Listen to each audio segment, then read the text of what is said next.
Okay, good evening. We're just going to give it 30 seconds here for everybody to get into the stream.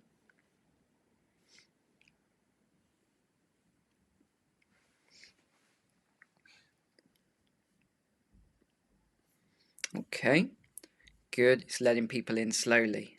Okay, just another 10 seconds, we'll get started.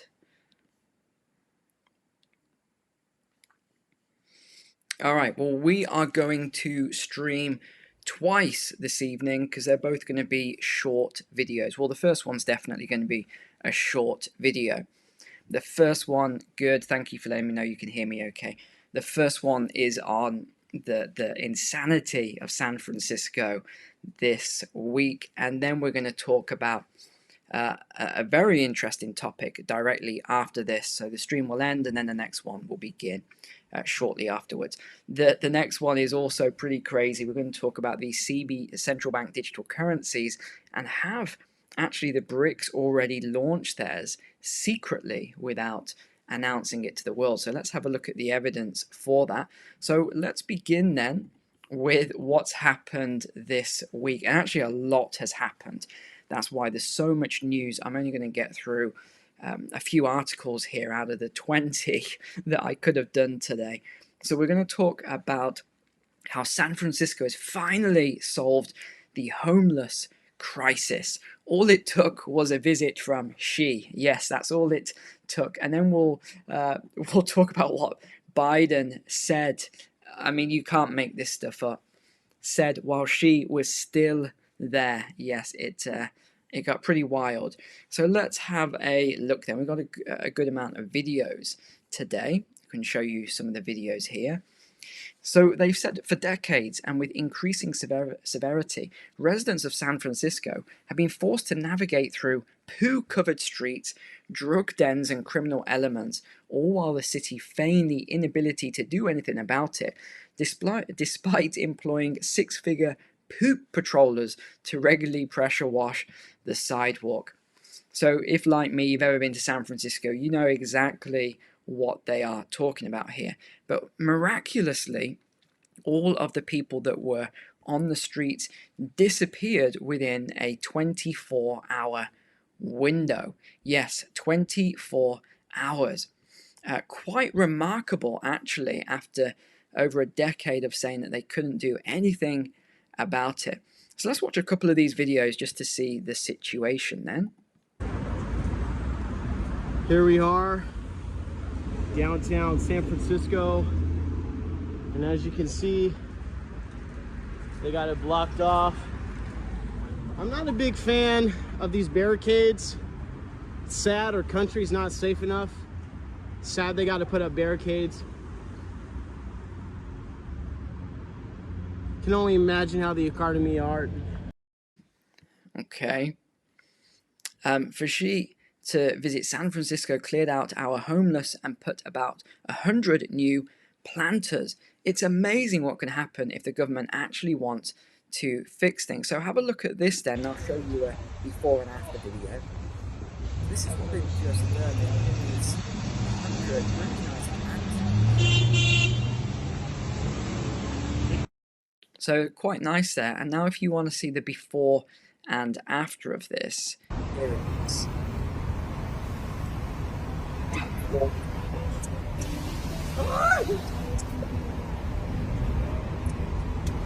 So it just goes to show they can actually do something when they want to.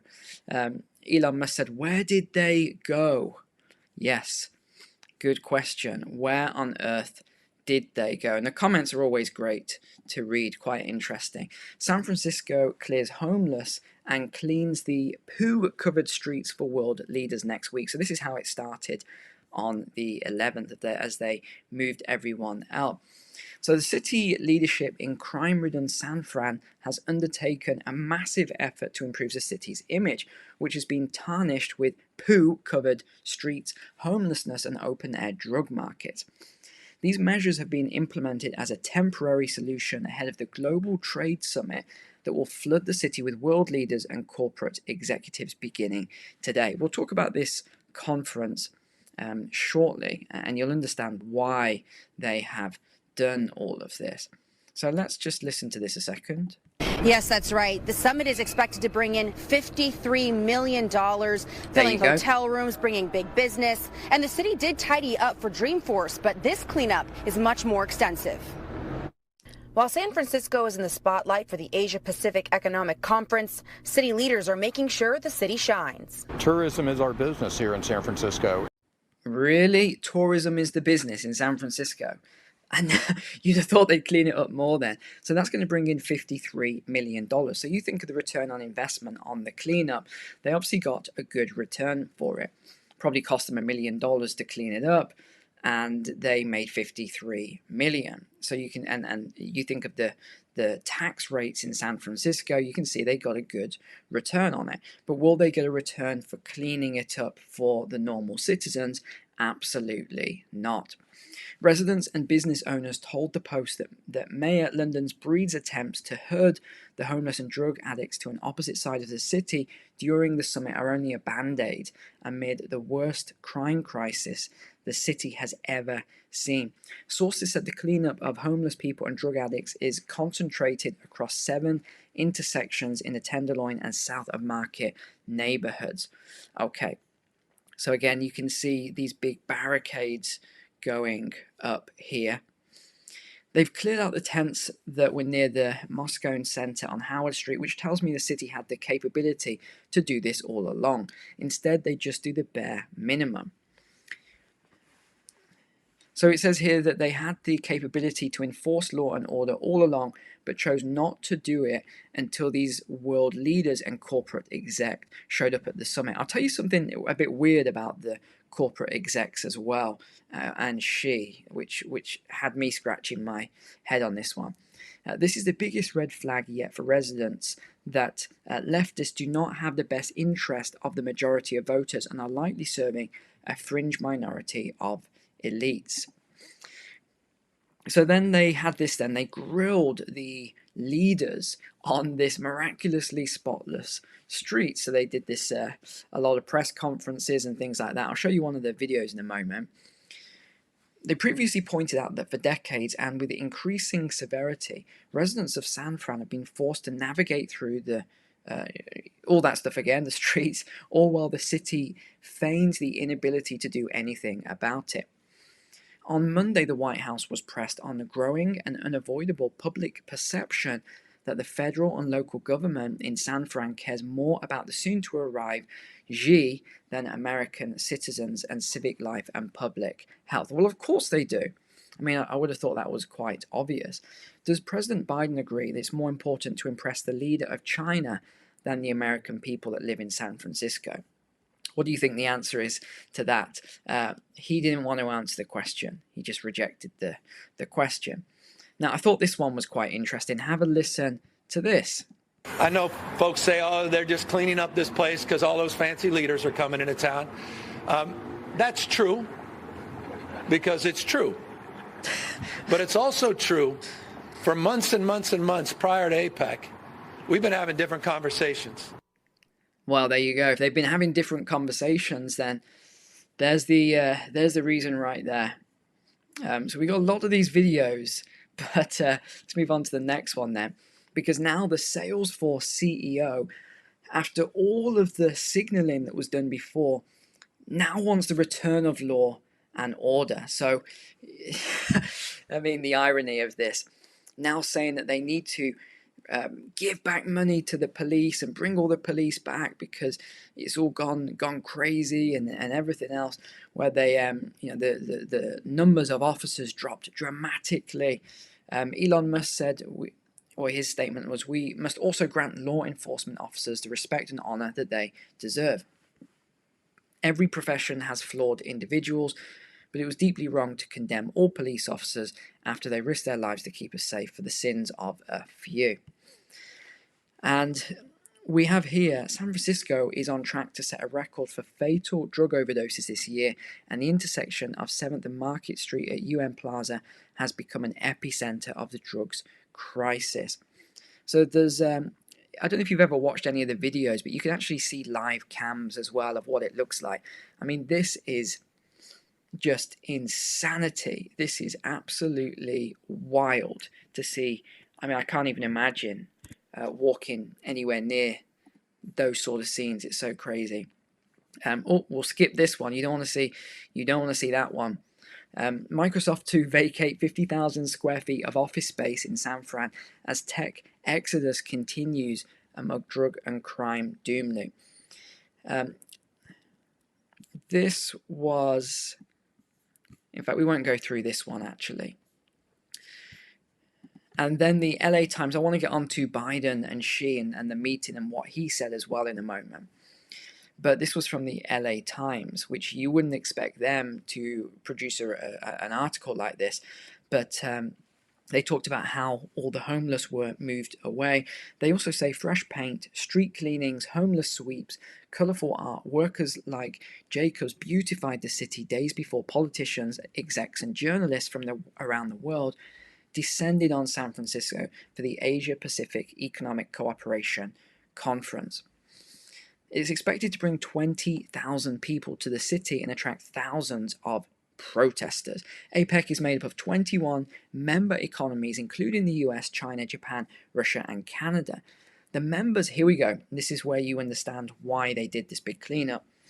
The members account for nearly 50% of global trade and 40% of the global population, giving the US a big platform to promote policies that advance free and open trade in the Asia-Pacific region.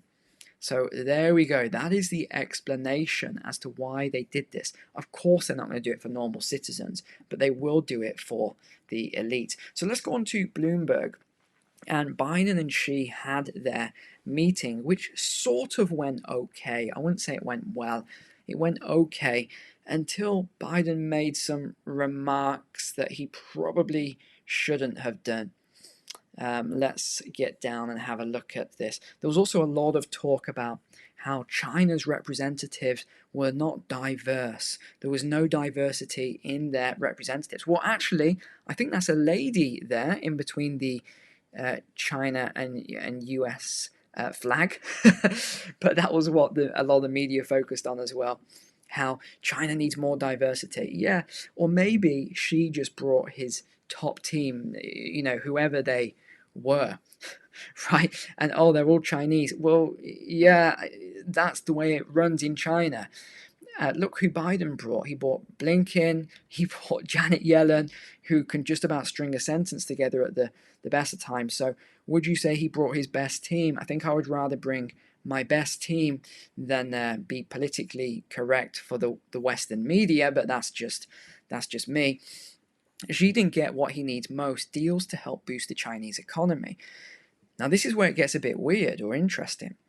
Instead, he pitched US CEOs directly, attending a dinner with Apple, Tim Cook, so the CEO Tim Cook, BlackRock's Larry Fink, in a push to woo foreign capital.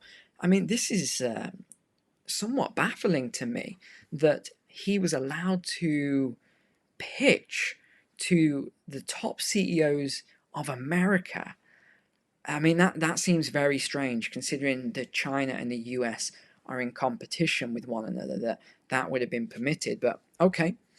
So what did Biden say then? I mean, this is why they say you shouldn't let him talk openly, because he just says what's on his mind with no tact. With the summit wrapped up and Xi's plane heading back to Beijing, the Chinese government on Thursday issued its first reaction to Biden calling Xi a dictator, which, it should be emphasized, was said while Xi was literally still there in San Francisco. Now, some people say he was in the next room. I don't know if that's true, but I mean, that is wild. So what did they say? President Joe Biden's description of Chinese leader Xi Jinping as a dictator is extremely wrong. Foreign Ministry spokeswoman Mao Ning said Thursday at a regular press briefing in Beijing. Mao slammed the remark as irresponsible political maneuvering, and likely there is much more condemnation out of China to come. This could only be the beginning. I mean, why would you do that after all that work was just built up? So let's hear the clip then, and let's see what was said. And after today, would you still refer to President Xi as a dictator? This is a term that we used earlier this year. Well, look, he is. I mean, he's a dictator in the sense that he is a guy who runs a country that is a communist country that's based on a form of government totally different than ours. Yeah. Okay, so you heard what he said there, and I got to show you this. Look at Blinken when Biden's talking. President, after today, would you still refer to President Xi as a dictator? This is a term that you used earlier this year. Well, look, he is. I mean, he's a dictator in the sense that he is a guy who runs a country that is a communist country that's based on a form of government totally different than ours. Anyway, and that's when sort of everyone ran off. That was when he was told, get off the stage. We need to do damage control from this. And then in the actual summit here, then they rushed the reporters out of the room. Not sure why, but absolutely bizarre situation, if you ask me. I mean, that is after all that work that apparently was done there to sort of stabilize some relationships, bring more trade, and then to answer a question like that. Yikes. All right, well, we're going to jump straight into the next stream then. That's going to be an interesting one. We're going to be talking about CBDCs and what I think has just happened. We've got some very interesting and different views going on with the CBDCs. We're going to get straight into that now. Definitely worth watching. I'll see you in just a few minutes.